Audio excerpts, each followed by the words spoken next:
This program is supported by the Walter Cronkite School of Journalism and Mass Communication at Arizona State University. The Cronkite School offers undergraduate and graduate degrees and other professional development opportunities for writers and storytellers. For more information, visit cronkite.asu.edu.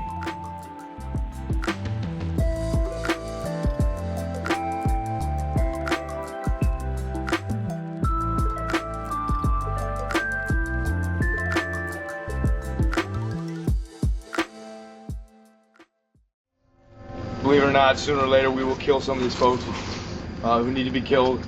And that's the beautiful thing about this world, is that there's always someone who needs to be killed, and we're the folks to do it. All right.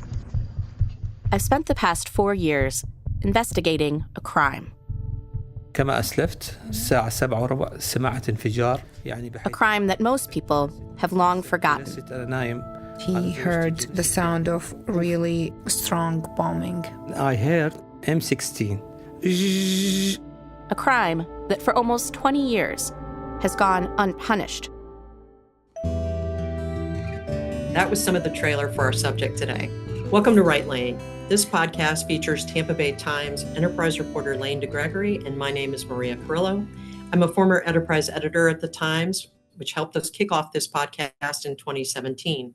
Now it's being presented by the Poynter Institute and sponsored by the Walter Cronkite School of Journalism and Mass Communication at Arizona State University. And the episodes this year will focus on some of the winners of the 2025 Poynter Journalism Prizes. As always, Lane and I want to go deeper on the subject of craft. So these episodes are geared toward exploring the reporting, the writing, and the editing behind this award-winning work. These podcasts will be available everywhere you listen to podcasts and on the Poynter Institute's YouTube channel. Joining us today is Parker Yesko of The New Yorker, who helped report for season 3 of In the Dark, a podcast focused on what happened in Haditha in 2005, when 25 innocent Iraqis were killed by U.S. Marines. The project won the First Amendment Award in the 2025 Poynter Journalism Awards. Today's topic, In the Dark. Parker, thanks for joining us. Thanks for having me. Let's start by talking about what motivated your reporting here. I mean, obviously the incident had been covered previously, and you guys are jumping in 20 years later. How do you get buy-in from editors for this story? Oh, good question. We collectively as a team had an interest in war crimes. And as we poked around, we realized that there was actually, though individual incidents were often well covered at the time, years later, there was actually very little data overall about the number of war crimes American service members committed in the wars in Iraq and Afghanistan and the accountability for the perpetrators. So it spawned like a bunch of rabbit holes that we each fell into, separate ones. And Haditha stood out as an incident that had an enormous number of victims and a profound lack of accountability. There are some war crimes cases. I mean, Abu Ghraib resulted in trials, and it did result in some convictions. And Haditha, in contrast, resulted in basically nothing. Nobody was ever held accountable for any of the killings that day. So at its core, it had a really good accountability question. And that is always what In the Dark has, our sort of mission is to look at a story that tells us something about an accountability or systemic question that can be answered through like the narrower story. And so we had this question, which was, how was nobody held accountable for one of the biggest war crimes committed during the global war on terror? And I actually think we got buy-in from our editors pretty quickly. It seemed ambitious, but we were a team kind of looking for an ambitious story. So it's the unresolved question, right? It's like everybody knew about it and kind of thought, well, somebody got held accountable. Somebody must have gotten held accountable. And then you go back and say, oh, oops, that didn't happen. Right, exactly. Yeah. There's sort of a smaller question that helps to answer the larger question. The smaller question is, what happened that day, right? Who did what to whom? And then the bigger question becomes, knowing what the investigation revealed about who perpetrated the killings and what went wrong, why was nobody convicted for the killings? So 4 years, you all worked on this project for 4 years. Were there any times where you were like, we're never going to get these records? This data is never going to be enough to show what we want to show. Did you despair in the middle of it, or did you always know you needed to just keep digging? Oh, I mean, getting records from the federal government. We had come out of a story that was based in Mississippi, and I'm the person on our team that sort of spearheads the records efforts. Each season, we try to do a big records project. In the season that we had come out of, all the records were in Mississippi, and those were really challenging records to get for a completely different reason. They were city records, county records, records from the judicial district in central Mississippi where the case happened. And that involved going to these physical records archives, which are sometimes in really weird places, like disused bathrooms in courthouses, disused old factories, and getting a local clerk to sort of give you access and let you have run of the place to find the record you're looking for.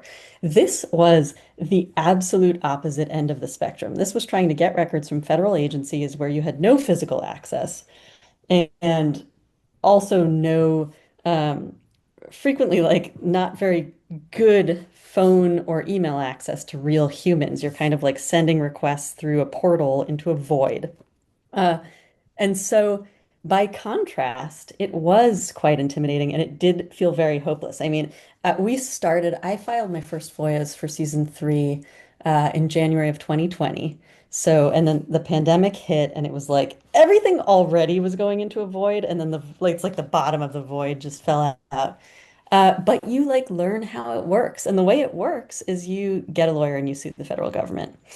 And just a plug, because I know resources are always a question around litigating over FOIA. Like FOIA has a fee recovery provision written into it. So if you sue the federal government and you win, your lawyer can often get paid by the federal government. Good for reporters, bad for taxpayers that they can't just give you the records they're, obligated under the law to give you anyway. But it is often very obvious to an attorney when the government has not met their really basic statutory requirements, right? FOIA says you need to issue a response within 20 days. If you go to a lawyer and it's been 200 days and you haven't gotten any response, the lawyer can look at this and say, yes, we will win. I'm not a lawyer. I shouldn't be so definitive, but they will look at it and they say, well, we have a pretty promising case on the production component, right? The agency hasn't even replied. And we have probably a good hope of getting our fees recovered. And so my little piece of advice for like people in smaller newsrooms, freelancers is like reach out to an attorney. You may not need to pay them anything. Anyway, so we reached out to an attorney. We had really good lawyers, Matt Topic and his team at Lovie and Lovie in Chicago.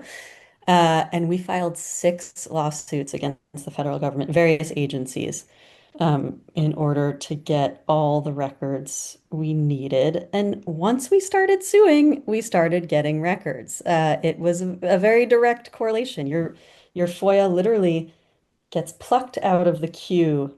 I forget the precise numbers, but we had filed one suit in which there were probably several defendants, one of whom was CENTCOM, a military agency. And we started out in the CENTCOM queue, I don't know, like 1,800 in the CENTCOM queue. And and you can like read their queue online, and they were handling at that time requests that were like 8 years old. And once we sued, you literally get plucked out of the regular queue and you get dropped into a litigated queue. And we became, I think, request number 6 or 7. And we got the records from CENTCOM. And I don't think we ever would have gotten them had we not sued. Certainly, we would not have gotten them by today. So, do you have, other than like sue the government, do you have tips or takeaways, the things you learned that other journalists could do with their FOIAs? Is there certain language you use or a certain place you start and then I don't know, I'm sure there's a million rabbit holes to go down that. Oh yeah, I mean, there are a million rabbit holes. Yeah, you learn the little bugaboos about how to word stuff. Various agencies have various bugaboos. They like, if you use any/all, they complain it's too broad, things like that. So like, if there's an agency you're repeatedly filing FOIAs with, like learn what it is that sets them off and avoid it. Word things obviously broadly enough that you're not precluding records that you would be interested in, but not so broadly that they like don't know how to respond. I think my biggest tip is like always be nice. the person you are dealing with on the other end of the line is like often trying to help you. And it is your job to help them help you. Like I do it just like a lot of hand holding of like, first of all, asking them a ton of questions, understanding how their records are organized, what records exist, what it is that's in these records, and then, you know, simplifying your FOIA request so you're giving them something that they can give you, so they can work with you. It is just like an iterative process, and then take what they give you and see what's missing and ask them more questions and then request what the holes. We're going to take a break right here for a moment, and then we'll be right back into the conversation with Parker. As a journalist, what keeps you up at night? At Poynter, we understand the pressures from shrinking resources to shifting audiences to tough ethical calls. Our expert trainers and coaches bring decades of experience to help you meet those challenges. We don't offer generic approaches.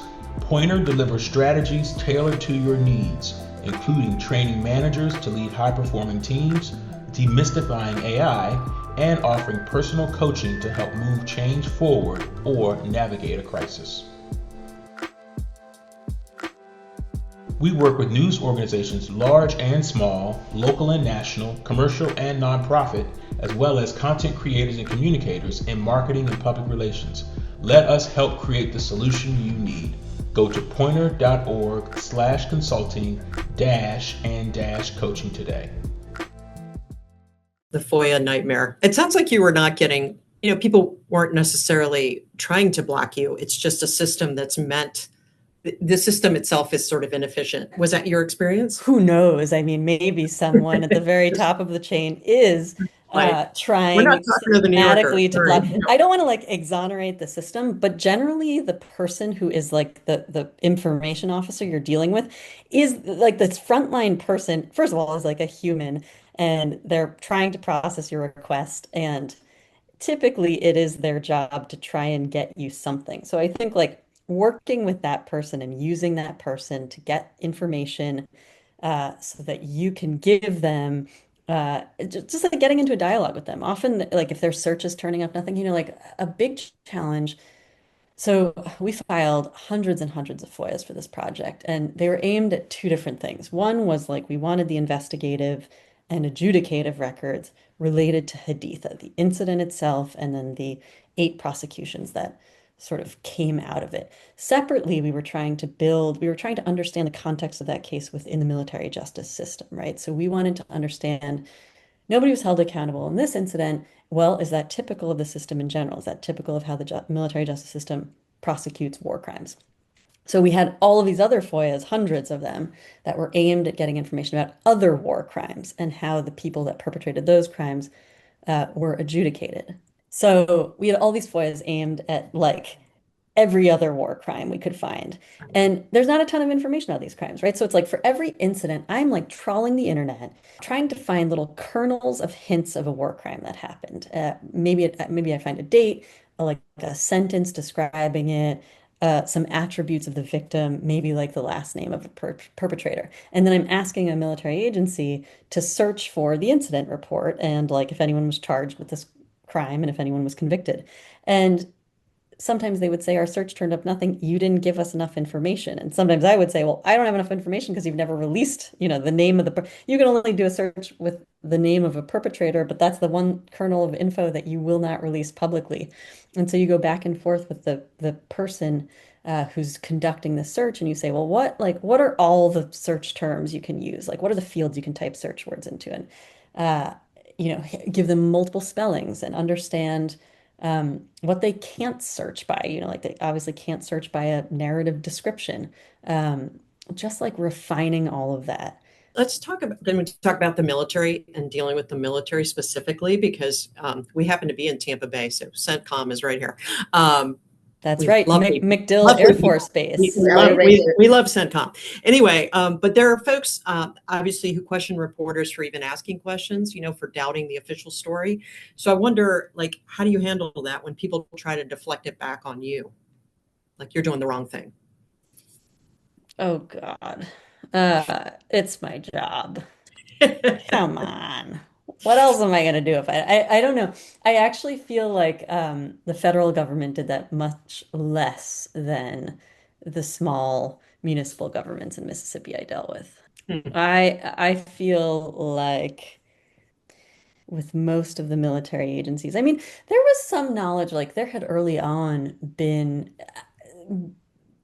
the Marine Corps had not been very forthcoming, had not been forthcoming at all with the details of the Haditha incident, and it had taken several months before a Time magazine reporter sort of surfaced the story, and then of course, like people had been charged with murder. So this was a case that had gotten plenty of negative attention, and so I don't know. I'm having trouble thinking of any instance where someone that worked at the military in sort of the records apparatus challenged me. Mhm. There's a great piece of tape that was recorded by Madeline, actually by her voicemail, um, when she got a message from the colonel. He was an army colonel who actually conducted the like initial informal investigation, and she drove out to his house in West Virginia. He was not home, and then he followed up. I think she left her card with his wife, and he followed up and left a message that said basically like, "I'm not particularly fond of investigative reporting, and I don't know what the point of this would be, or Yeah. what's the point of looking into this?" Yeah, I did not encounter much of that in my official dealings with the FOIA apparatus. Did you have anybody on the inside? Like, I mean, I hate covering the military because it's always, I feel like you're being thwarted no matter what you do. But a lot of times when some of these cases crack open, it's because someone helps you, right? Someone leaks you something or they direct you to someone. Did you have anybody on the inside, either of the military or the records people who were like, yeah, man, I want to help you do this. I see what you're doing and let me help you. I did talk to one records person who said she was a fan of our podcast, which really shocked me. That's awesome. You're like, Um, yes. Yeah. I mean, I think the people like on the inside we had were less on the record side. I mean, we interviewed so many Marines for this project, and most of them were out of the Marine Corps, right? These were Yeah. people that had been Marines in the early 2000s. And they gave us so much information that only a person, and you hear this tape in the podcast, that only a person who was there and who was sort of inside the platoon would know. In terms of records, no. I mean, we got a lot through litigation. Um, we there were a couple of like websites that had God, like where did we You had some dark web stuff. You had a yeah, right. hacker. Like there were Remember a the couple hacker? like Yeah. it was hacked stuff, and then there was separately like a website that was defunct, but it was archived on the Internet Archive where someone, and I don't know that it was ever clear to us who, had posted unredacted versions of statements Marines had given to investigators. I mean, the help on the inside we also got was from the like the other inside, which is like the victims, right? Like one of the big things we were targeting through our FOIA requests was the pictures that had been taken of the aftermath of the killings. We knew there were photos very early on. We read statements given by Marines to investigators from the Marines who were sent in with cameras to walk around and take pictures. We understood there were photos, and they had basically never been released at all. And the military withheld them for several reasons, one of which was like that releasing them would violate the privacy of the surviving relatives, which of course, like on its face was sort of preposterous. And when we told the surviving relatives that that's why the military was withholding them, they sort of laughed. And then they, two men in particular whose relatives were killed that day, like took a waiver form that our lawyers had drafted around to the other victims' families, and it basically said, I'm related to someone who was killed that day in this way. Here's my name. I want you to release materials pertaining to my relative's death. I'm not sure, this is not the precise wording, but basically like release this stuff. I waive my privacy right. I want the New Yorker to get it. And it was only through that cooperation and that incredible effort of the victims' families that we were able to get the release of the photos of that day, which was a huge moment for our team. Yeah. The photos, like themselves, were very informational. There were certain photos that we brought to a forensic expert, and we like understood more about what happened that day, but also just like the symbolic value of the photos, the impact of revealing them to the public. We all know from Abu Ghraib that alone, um, is such a visceral experience for members of the public to understand, what our service members did. You guys were doing a lot of door knocking, old-fashioned reporting, drive across the country. You'll find this person that doesn't know you're coming. And you probably knew a lot of them were going to thwart you and say exactly what that guy is. Why are you doing this? We don't want to talk about it. How do you psych yourself up for that? How do you psych yourself up between that moment of like either on the drive, or I had those driveway moments where you're sitting there like, okay, I got to go knock on the door. I got to go knock on the door. What do you do to get yourself ready for that? Oh, man, we did so much door knocking. God, like what we do is we role play. We usually try and go two people together just for like safety reasons mostly and production reasons. And we will just like role play as we're driving up to the door exactly what we're going to say and the ways in which the person who's on the other side of that door is going to try and turn us down. So that when you're in the moment, you sort of like just you're able to just like riff very quickly, and you can sort of like instead of thinking about what you're going to say next, you can like really observe the person and the surroundings. Um, but it's always a little nerve-wracking. But on the other hand, I really love it. It's like when we're in reporting phases, like when I'm in FOIA reporting phases, and I'm like, God, I would so love to just like get in a car and drive out to the desert and like knock on some guy's door right now. And it's just so efficient, I mean, sometimes it's not. Sometimes you're like, I don't know if he lives here. The guy's never home. He's like a long haul trucker. But often it's like you just get to the door and you just like can be a real person. And then you get a really quick answer. Like either they're like, come on in and talk to me for 4 hours, or like never ever return. And there you have it. Do you try to And talk them into it when they say, go away, I don't want to talk to you? Do you have a follow-up, or you're just going to say, all right, oh this yeah, yeah. definitely. Absolutely. I mean, we don't really show up at someone's door and say like, can I talk to you? I think we just sort of start talking. So we for sure try to not say something like, would you like to sit down with me right now for 4 hours and tell me everything I want to know? It's like, hey, I'm here and like I kind of just want to hear whatever you're willing to talk about. Like, wow, what was it like being in Iraq and Haditha and being a Marine? And in most cases, and I think especially in the case of sort of guys who had been in the service 20 years ago and maybe hadn't talked about that time of their lives in a while. But like even in other contexts, have found, I think everyone on our team has found that people really do like to talk about their experiences, especially stuff that they haven't had a chance to talk about in quite a while, but that was significant to them in some way. So like I'm shocked at the number of people who are like, sure, Yeah. whatever I had planned for tonight, screw it. Like, let's come on in. Should we talk about being a female reporter? I mean, does that sometimes it serves you well and sometimes it doesn't? I mean, I felt like one of the interview guys was fairly patronizing, like Missy, you're pretty naive to, this is later on in the series, but I don't know. Well, it's such a bro. It is a bro culture too. you know? It's a very macho culture. You're covering this story. I like just think it's the best being a woman. I don't know. I mean, our whole team is basically we're four women and one guy. Yeah.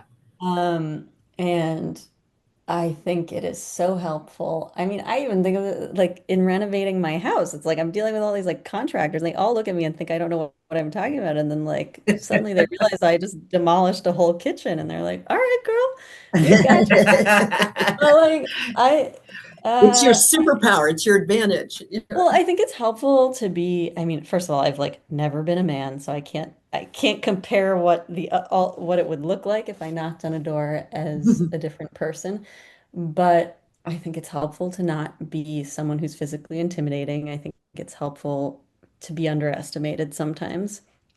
I mean, I like think it would be really creepy to be like a huge dude door knocking on in certain instances. So I think it's from a safety perspective, it's probably not great. It's like we really try and not uh, go around alone. But, again, if you're less intimidating, you probably will you'll be less likely to provoke someone by knocking on their door. So that's a plus for your safety.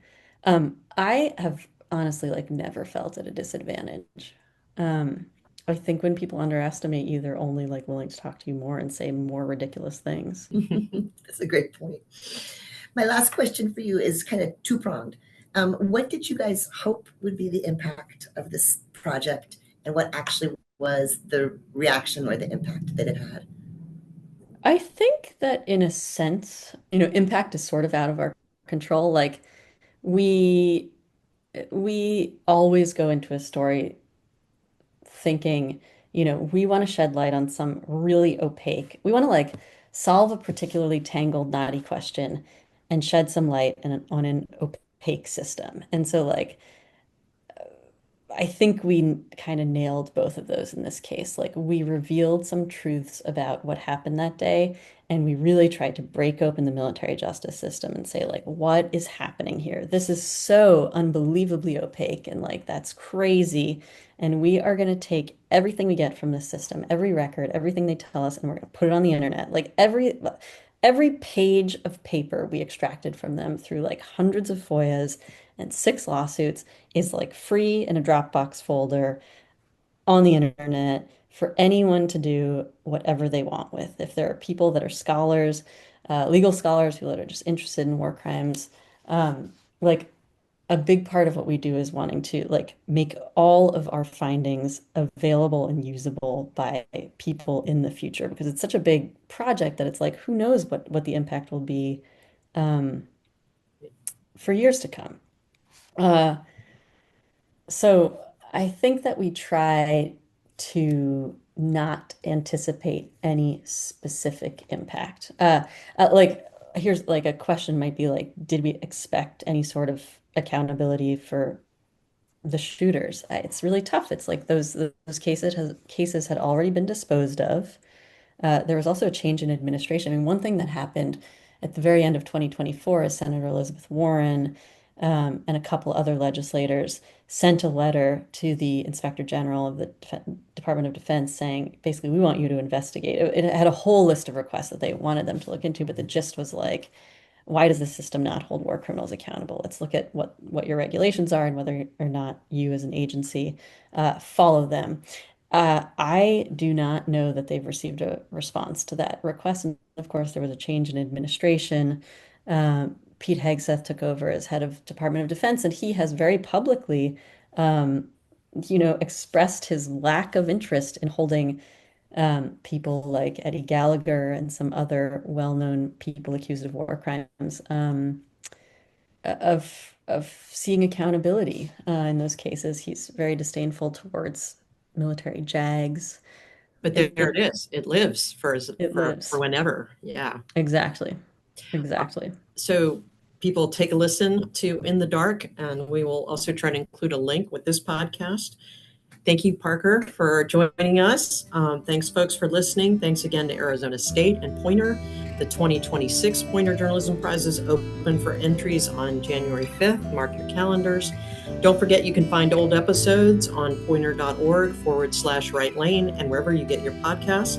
Please join our Facebook group if you'd like to be notified when new episodes appear, or subscribe to the YouTube channel. We'd love a nice review too. This podcast was produced by Dalia Colon. Technical support was provided by Sam Posnack from Poynter. Music was composed and performed by Dan DeGregory.